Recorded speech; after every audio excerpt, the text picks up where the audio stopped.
Hello, my name is Kaiama L. I am a professor of French and Africana Studies at Barnard College, Columbia University. I'm also a translator of works of fiction and nonfiction from French into English, primarily Haitian literary fiction, novels and short stories, but also a couple of works of sociology and the memoir that I will be reading to you from today. So yes, I'll be reading from the introduction to Maboula Soumahoro's Le Triangle et l'Hexagone, Réflexion sur une identité noire, and then from the corresponding passages of my English translation, Black is the Journey, Africana the Name. The French text was published in 2020 by René Depestre, and the English translation was published by Polity in 2022. Maboula Soumahoro is a Black French scholar of Ivoirian descent who's been a colleague and a very dear friend of mine for nearly 2 decades. And so bringing her words into the Anglosphere was both an honor and an immense responsibility.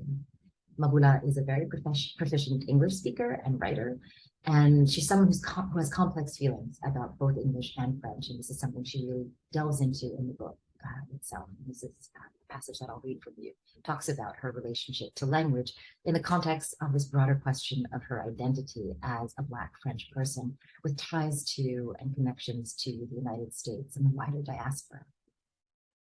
Translating this first-person work of Maboula's really felt like a continuation of conversation that she and I have been having over the years, many years, about race, about gender, language, and freedom.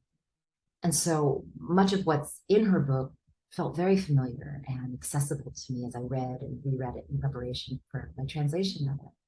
And when I began the process of rendering her words in English, it was very important to me to get as close as possible to her voice, a voice that had long been such a meaningful part of my own intellectual landscape, a voice that really I felt like I understood and heard as I was doing the work of transforming it from French into English. So with that, I will go ahead and read at some length, about 10 pages from her introduction in the original French, and then, as I said, the corresponding pages in English.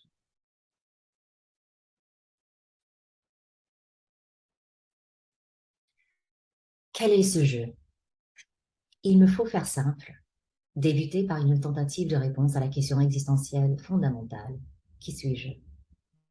Pourra alors suivre un développement consacré à la façon dont je me situe au sein de la nation française et du monde, au vu d'une histoire féconde qui a façonné les sociétés, les esprits et les corps. L'enjeu est celui de ma capacité à m'exprimer en langue française, de la manière la plus apte à définir et décrire les espaces qui nous intéressent, le monde atlantique et hexagonal. Les difficultés sont nombreuses et peuvent paraître insurmontables. Je n'ai qu'une langue et ce n'est pas la mienne. Cette citation de Derrida est le titre choisi par l'autrice et sociologue française Kaouta Archi pour son analyse du parcours de 5 écrivains algériens qui ont fait le choix d'écrire en langue française. Dans cet essai, Archi explore les liens entre littérature et politique. Ce titre m'intéresse au-delà de la question coloniale. En effet, la question se pose également dans le contexte postcolonial.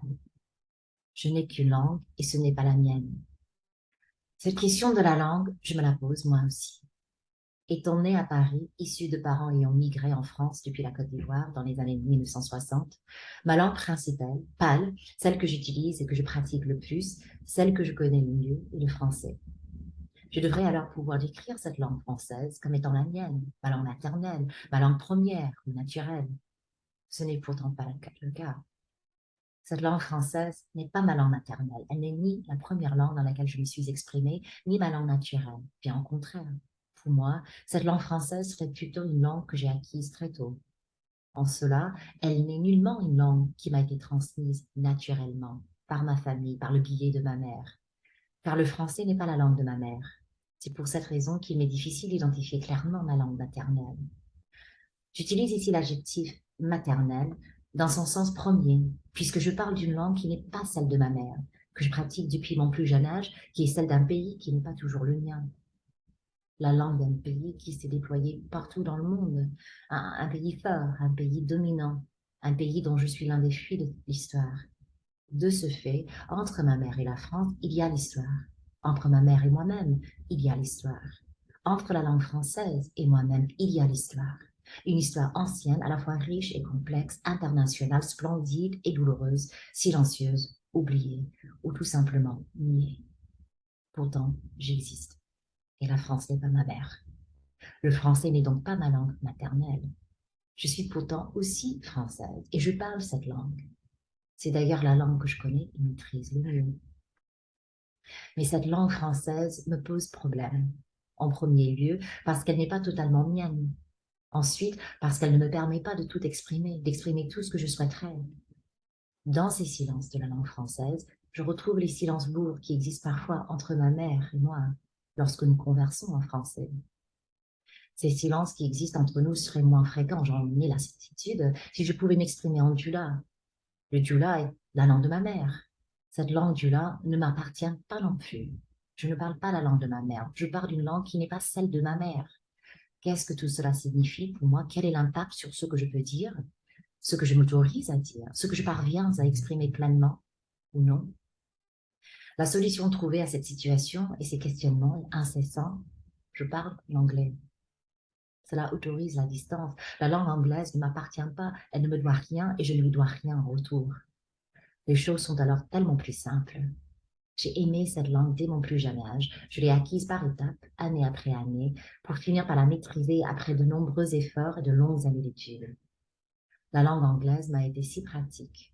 Pour moi, elle ne contient aucune des charges émotionnelles qui se trouvent dans le français et le dula. En anglais, je suis libre. Je peux m'exprimer sans entrave, je peux me réinventer. Mais ce faisant, je crée et instaure de nouveaux silences entre la France, la Côte d'Ivoire et moi. Mais c'est difficile de m'exprimer sur les sujets qui sont abordés tout au long de cet ouvrage en langue française et depuis la France. Cependant, c'est précisément cette difficulté que je souhaite sonder et surmonter. Cela passe inévitablement par une affirmation de mon individualité prise dans un ensemble immense. Il me faut donc oser dire « je ». Assumer l'utilisation du pronom « je » en s'appuyant sur la magie de la dérogation équivaut à faire fi de toutes les injonctions classiques de la recherche scientifique. Dans un espoir d'émancipation et de libération, l'utilisation consciente du pronom « je » signifie également assumer pleinement son individualité et ne pas respecter les recommandations nombreuses et très sérieuses concernant la distance critique qu'il s'agirait de maintenir à tout prix. En cela, je renonce à cette distance dite critique et à l'illusion de la scientificité neutre et objective, tout en laissant de côté les accusations de non-rationalité et d'incapacité à raisonner et analyser. Le pronom « je », si l'on est chercheur, est à proscrire absolument. La personne, l'individu doit s'effacer de manière totale et ainsi laisser place à l'esprit pur, détaché, désintéressé, désincarné. C'est bien ce dernier point que je souhaite interroger, car mon je est celui d'une femme noire, évoluant principalement entre l'Hexagone et d'autres terres du triangle atlantique. Pour ces raisons, mon corps ne saurait se voir effacé de l'équation. Comment pourrait-il en être autrement? Les espaces dont il est ici question sont ceux qui ont façonné ce corps qui est mien et qui, quel que soit le lieu, est perçu comme noir. Et cette perception a des conséquences concrètes qui, elles-mêmes, ne peuvent qu'entrer en contradiction directe avec la posture intellectuelle prônée de distance critique. La distance m'est impossible, je ne la désire même pas. Je lui préfère le point de vue, l'approche, l'analyse située, car, en vérité, nous le sommes toutes et tous. Personnellement, je n'ai tout simplement pas le loisir de pouvoir me désincarner et penser de façon complètement détachée le monde, les sociétés, les populations. Cette utilisation assumée du pronom « je » nécessite, en outre, une forme de courage et d'audace. Le courage et l'audace d'oser enfin dire « je » lorsque l'on se penche sur sa propre famille, sa propre vie, sa trajectoire personnelle et, de ce fait, de faire interagir ce qui relève de la recherche scientifique et ce qui relève de la sphère personnelle, voire intime. Le courage et l'audace dont je parle ici, c'est agir de la sorte dans un contexte universitaire français et en langue française. Car je parle de trajectoire et d'ascendance qui s'inscrivent dans les périodes historiques, des contextes et des aires géographiques particuliers, qui nous plongent inévitablement et irrémédiablement dans une histoire française précise, celle de l'histoire impérialiste ou coloniale de la France, celle d'une France racialisée et racialisante, et celle d'une France actuelle dont le statut de république postcoloniale peut aisément être admis, au contraire de son statut néocolonial qui, pour sa part, perdure. C'est de cet ensemble d'éléments que provient le titre de cet ouvrage, le triangle et l'hexagone. Il s'agit pour moi de tout simplement rédiger, publier, dire et assumer en France et en langue française, alors qu'il m'a longtemps été plus aisé, voire pratique, de mener cette réflexion afro-diasporique hors de France et en langue anglaise. En effet, depuis d'autres espaces, eux aussi situés dans l'ère atlantique, principalement les États-Unis, mais également la Caraïbe anglophone, je me suis longtemps sentie plus libre, moins paralysée à l'idée de penser, formuler, développer et rédiger ce projet. Ce sentiment de liberté a découlé de mon parcours universitaire, jalonné de rencontres salvatrices qui m'ont permis une approche plus globale de ce monde atlantique. À ce titre, je dois mentionner la centralité des cours d'un Édouard Glissant ou d'une Marie Scondé qui, n'ayant pourtant jamais être titularisés au sein de l'université française, ont tous deux mené de grandes carrières universitaires aux États-Unis. Je m'aperçois aujourd'hui que cette aisance et cette liberté sont en vérité intimement liées au silence assourdissant imposé par la France et à l'impossibilité, voire à l'illégalité de dire, nommer, penser, sonder les sujets, questions et thématiques qui fâchent en cours encore aujourd'hui.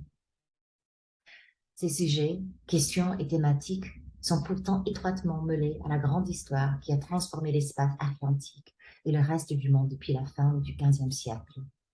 Cette grande histoire a, en outre, produit la mondialisation dans laquelle nous continuons d'évoluer. Dans un tel contexte, personnel, intime,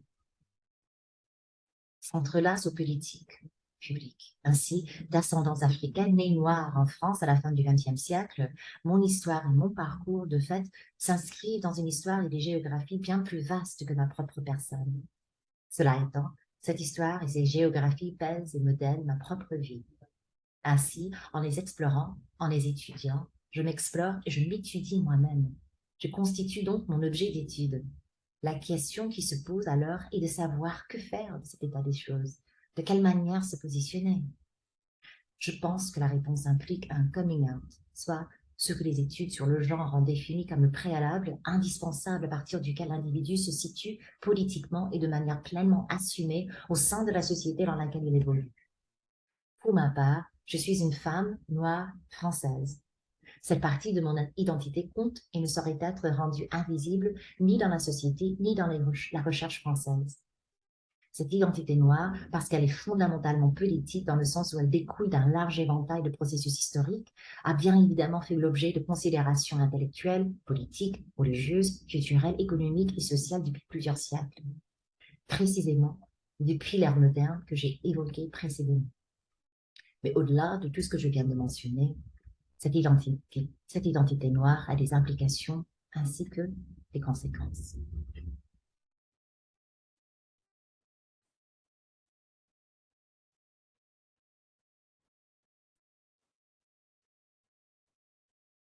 What is this I? I need to keep this simple, to get started by attempting to answer the fundamental existential question, who am I?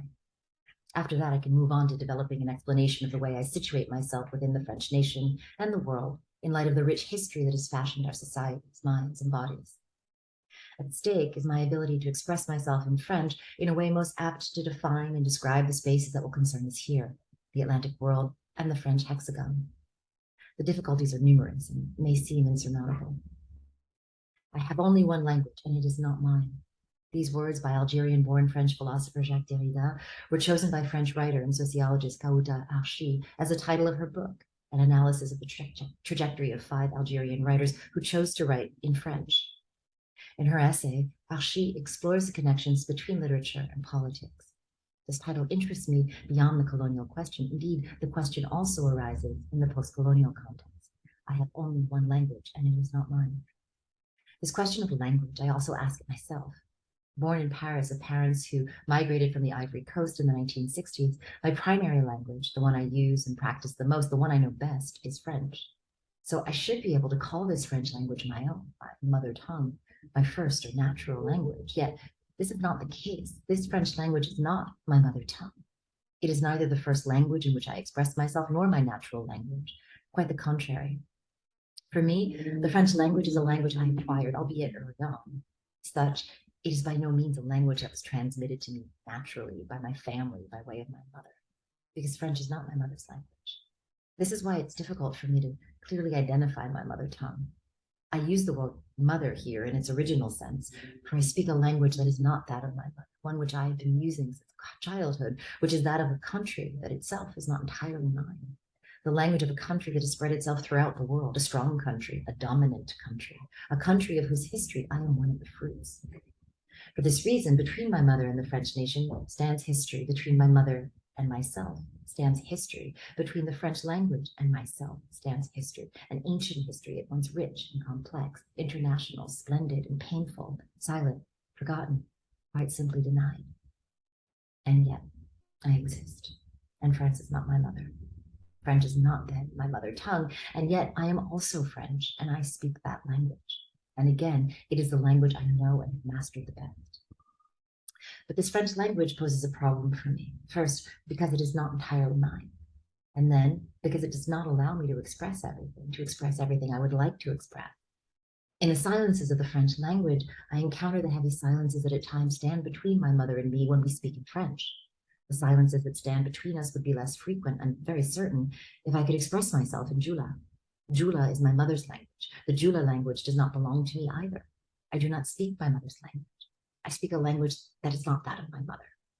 What does all this mean to me?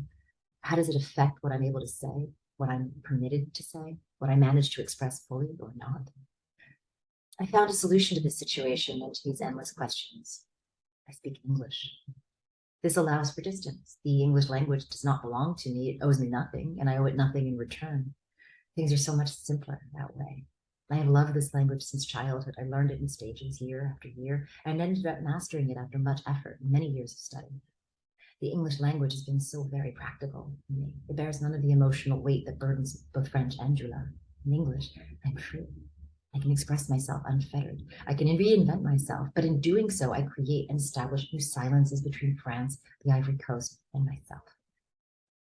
It is very difficult for me to express myself in French and in France on the subjects that I consider throughout this book. However, this is precisely the difficulty I hope to probe and to overcome. This will happen, inevitably, through the affirmation of my individuality within the context of an immense ensemble. And so, I must dare to say I.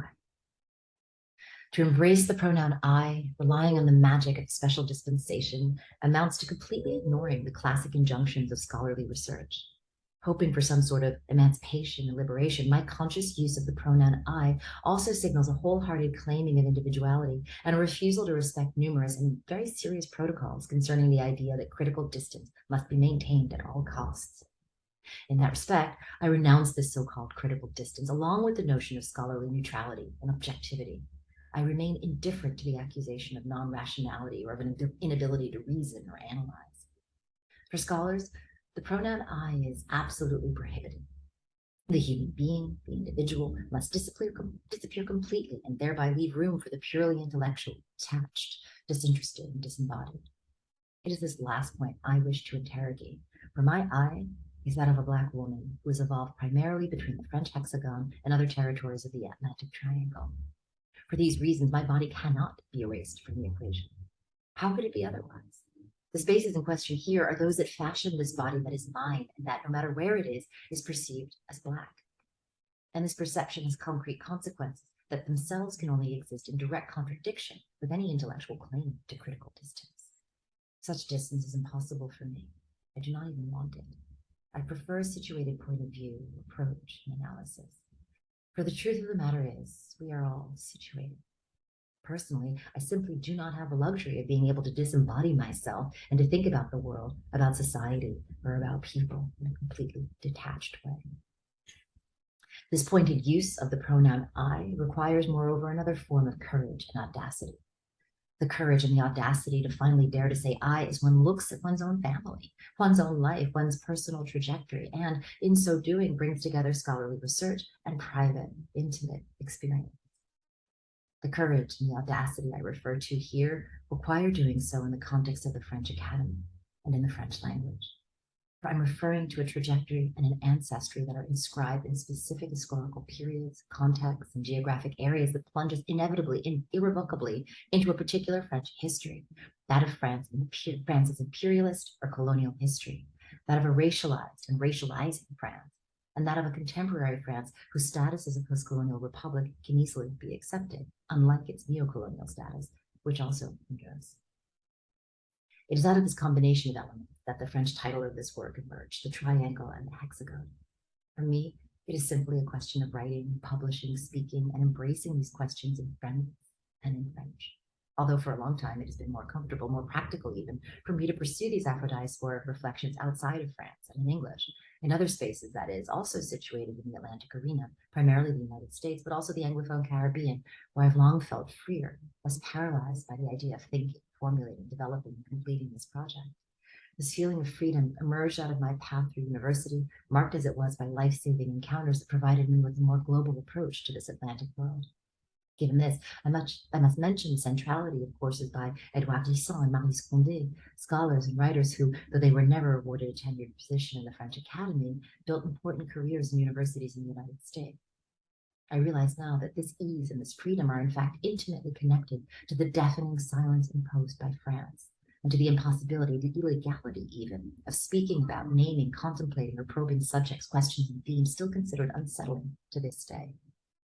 These subjects, questions, and themes are nonetheless thoroughly mixed up in the great history that has transformed the space of the Atlantic and the rest of the world since the 15th century. This great history has produced, moreover, the forms of globalization within which we continue to exist.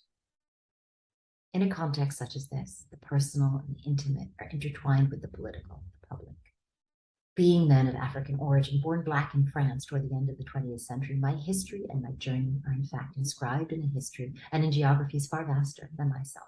That said, this history and these geographies weigh on and structure my life. Thus, in exploring them and studying them, I explore and study myself. I become the subject of my own study.